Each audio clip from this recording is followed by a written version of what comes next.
que 11 tous. C'était assez peu. Donc nous avons décidé de reconduire les mêmes sommes que l'année dernière, c'est-à-dire pour les 6e à la 3e, 219 € et pour les classes de seconde et de là, 489 €. Les conditions d'attribution sont toujours les mêmes, c'est-à-dire que pour que les enfants, les élèves aient des notes correctes, qu'ils aillent au minimum, qu'ils aillent en cours. Donc on vous demande d'accepter cette proposition. Madame. Combien de personnes ont postulé pour le conseil CEBO en 2014-2015? Une quinzaine de dossiers. Oui. Oui, je voulais juste faire remarquer que là, il n'y a pas d'augmentation uniforme de 1,5%.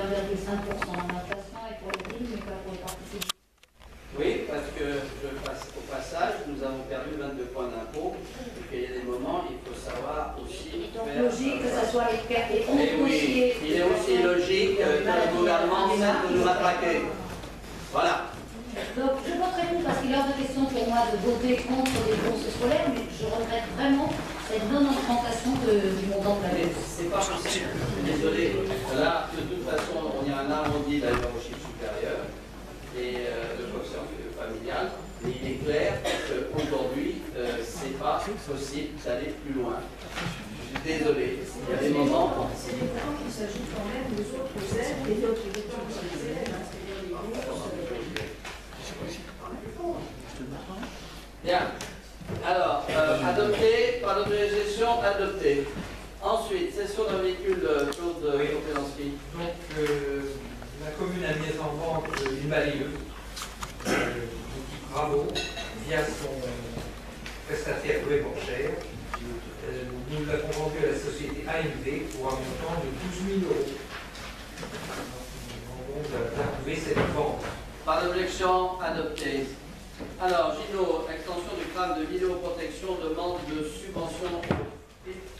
Alors, vous savez que nous avons les Olafik 50 caméras, les Olafik étaient 3 limite. Et là, c'est un autre sujet, c'est-à-dire qu'à l'occasion de saisie, on s'est aperçu, notamment l'année dernière, qu'on ne voyait pas de façon très visible les plaques minéralogiques. Donc, c'était très important dans le cadre de la lutte contre la délinquance. C'est pour cette raison que vous voyez les sites, des sites qui permettent de quitter la ville, d'entrer dans la ville. Je crois que pour les forces de police, ça sera un atout. Ça, c'est la première idée. Alors, deuxième idée qui n'a rien à voir, puisque c'est la mise en œuvre de l'utilisation de ces caméras, je vous signale que lundi dernier, il y a eu un flagrant délit dans une tentative de vol de vélo. Et donc, bravo à la police municipale qui l'a vu à l'écran et qui a arrêté la personne. Et le lendemain, 24, il y avait quelqu'un qui aussi, mais cette fois-ci avec des tenailles, voulait voler aussi un vélo. La police municipale est intervenue et il y a eu dans les deux cas mis à la disposition un officier de police judiciaire. C'est 2 exemples, mais je peux dire que c'est très concret et c'est très utile. Charles. Est-ce que vos caméras de lecture de plaques sont aussi des caméras de lecture de vitesse? Non, ça n'a rien à voir, c'est différent.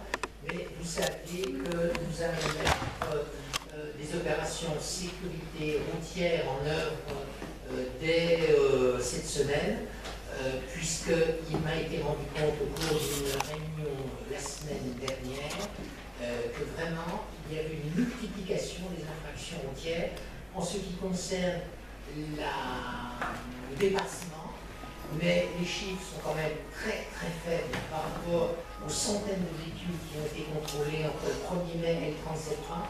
Mais ce qui est très inquiétant, c'est le non-respect par les cyclistes du code de la route, notamment à 18h, 18h30, rouler sans feu rouge, rouler à gauche.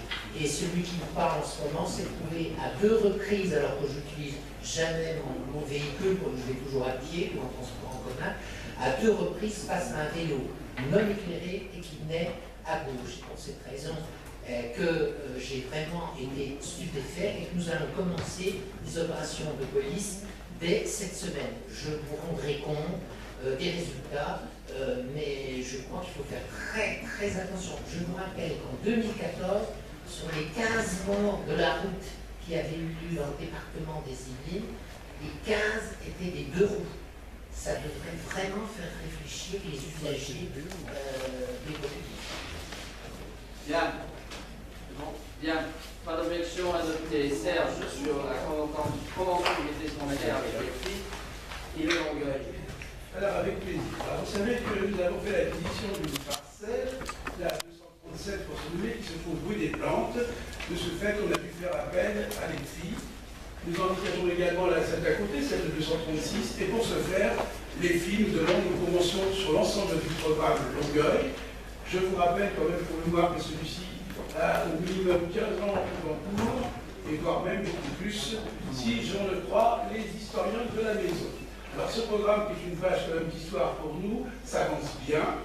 Nous sommes en discussion et arrivés pratiquement à la conclusion pour la copropriété, afin que cette rue de nous allons créer derrière.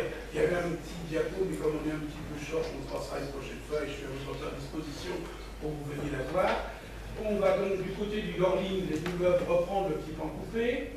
Également, donc ça va passer à l'Assemblée générale prochaine, début de l'année prochaine. Nous reprenons également à l'ancien emplacement de l'entrée de l'ancienne com. Nous reprenons cette partie-là, là aussi avec la coquillère des portes, tout se passe bien. Et de l'ensemble du reste, je crois que tout suit bien son chemin, ça suit son com, mais ça fait partie des choses normales puisque la convention est là.